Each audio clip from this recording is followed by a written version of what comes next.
الحمد لله رب العالمين والصلاة والسلام على سيد المرسلين أما بعد فأعوذ بالله من الشيطان الرجيم بسم الله الرحمن الرحيم پڑھیے الصلاة والسلام عليك يا رسول الله وعلى آلك وأصحابك يا حبيب الله الصلاة والسلام عليك يا نبي الله وعلى آلك وأصحابك يا نور الله۔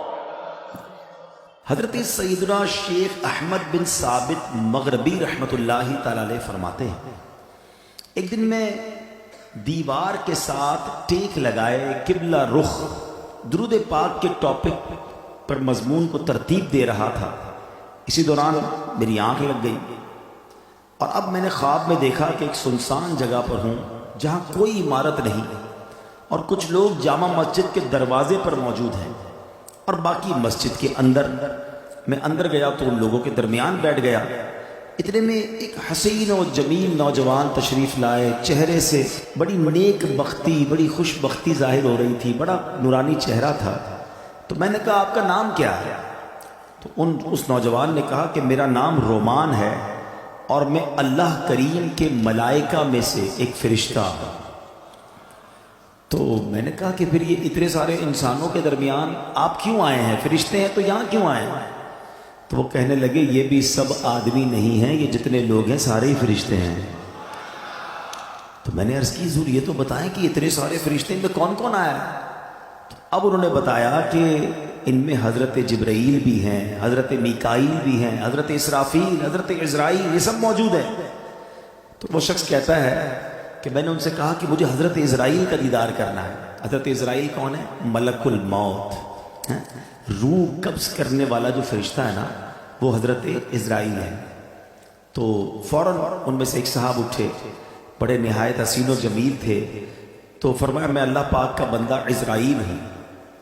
تو وہ کہتے ہیں میں نے ان سے عرض کی کہ حضور میں آپ کو نبی پاک پیارے آقا صلی اللہ تعالیٰ علیہ وسلم کا واسطہ دے کر ایک التجا کرنا چاہتا ہوں، ایک ریکویسٹ کرنا چاہتا ہوں کہ جب میری جان آپ نکالیں گے نا، جب میری روح قبض کریں گے تو آپ نے نرمی کرنی ہے، آسانی کرنی ہے۔ اللہ اکبر۔ ملک الموت نے فرمایا تو پھر ایسا کرو کہ رسول پاک صلی اللہ تعالیٰ علیہ وسلم پر کثرت سے درود پاک پڑھتے رہا کرو۔ ہائے ہائے ہائے، درود پاک کثرت سے پڑھنا، جہاں بہت ساری فضیلتیں ہیں نا، وہاں جو جان کنی کی تکلیف ہے، جو سکرات کی تکلیف ہے، جو تکلیف ہے نا موت کی، بعض لوگوں کو شاید یہ اندازہ نہیں کہ فلاں اچانک دنیا سے چلا گیا، ابھی تو بیٹھا تھا آنکھیں بند ہو گئیں۔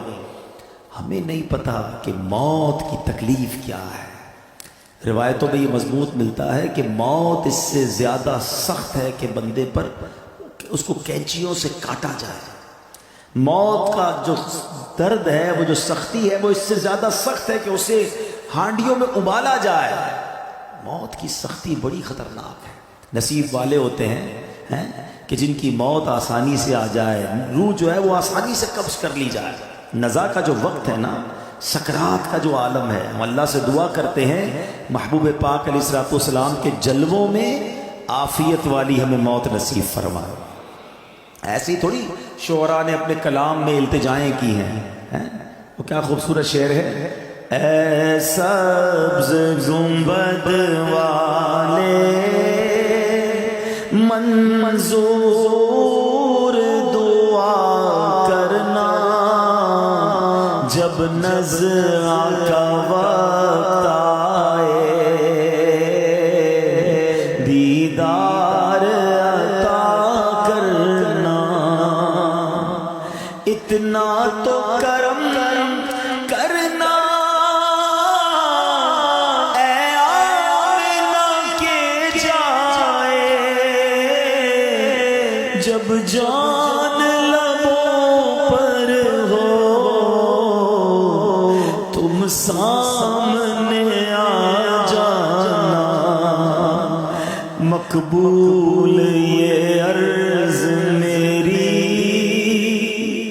محبوب خدا کرنا، جب نزع کا وقت آئے دیدار عطا کرنا۔ ہم سب چاہتے ہیں نا کہ حضرت اسرائیل ملک الموت آسانی سے روح قبض کریں۔ ویسے سچی بات پتہ ہے کیا ہے کہ جب ان کی یاد میں زندگی گزرتی ہے نا، عشق رسول میں زندگی گزرتی ہے، آقا کی سنتوں پر عمل کر کے نبی پاک کی رضا والی زندگی گزرتی ہے نا، تو کیا خوبصورت شاعر بات لکھتے ہیں کہ جب تیری یاد میں دنیا سے گیا ہے کوئی، اللہ کرے کہ آقا کی یاد میں بس نبی پاک کے تصور میں جائیں، مدینہ پاک میں آقا کے جلووں میں دنیا سے جائیں، پھر کیا ہوگا؟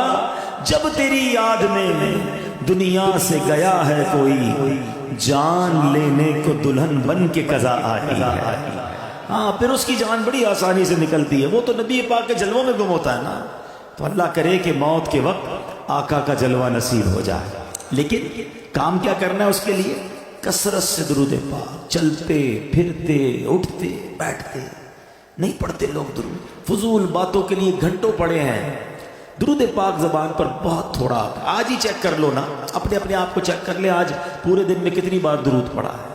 ٹائم نکالا کرو، تسبیح جیب میں رکھا کرو، کہتے ہیں نا درود پاک اور ذکر الہی کرنے کے بہانے ڈھونڈا کرو، جہاں موقع ملا تسبیح نکالی شروع ہو گئے۔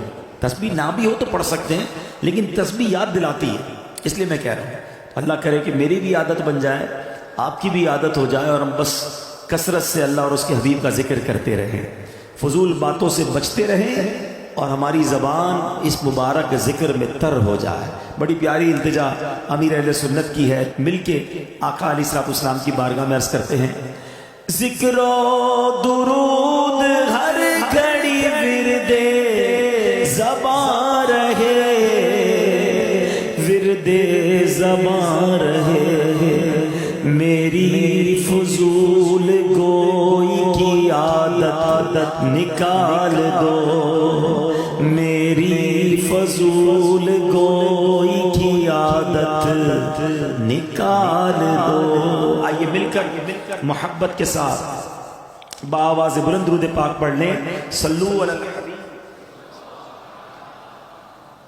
آج جس موضوع پر میں نے کچھ مدنی پھول پیش کرنے ہیں، یوں سمجھیے اس کا آغاز تو درود پاک کی اس فضیلت سے ہی ہو چکا کہ جو سکرات کا وقت ہے، جو موت کی سختیاں ہیں، کیا ہم اسے یاد رکھتے ہیں؟ یہ ایک ایسی حقیقت ہے کہ جسے ہم بھول جاتے ہیں، زندگی میں ایسے زندگی گزار رہے ہوتے ہیں کہ جیسے مرنا ہی نہیں ہے۔ تو آج اسی حقیقت پر کچھ مدنی پھول پیش کروں گا، اللہ کرے کہ فکر آخرت اور آخری جو سفر ہے اس کی تیاری کا ہمارا ذہن بن جائے۔ حجت الاسلام امام محمد بن محمد غزالی علیہ رحمت اللہ والی لکھتے ہیں، بنی اسرائیل میں ایک بڑا مغرور شخص تھا، ایک بند کمرے میں تھا۔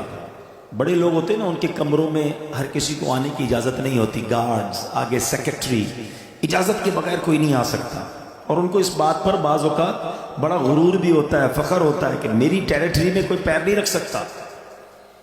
اچانک کمرے میں ایک شخص داخل ہوا، اس مغرور شخص نے زور سے چلا کر کہا، کون ہو؟ کیسے آ گئے میرے کمرے میں بغیر اجازت؟ تمہیں پتہ نہیں میں کون ہوں؟ میں اس واقعے کا خلاصہ عرض کر رہا ہوں۔ تمہیں اجازت کس نے دی میرے کمرے میں آنے کی؟ تو کہتا ہے کہ مجھے اس گھر کے مالک نے اجازت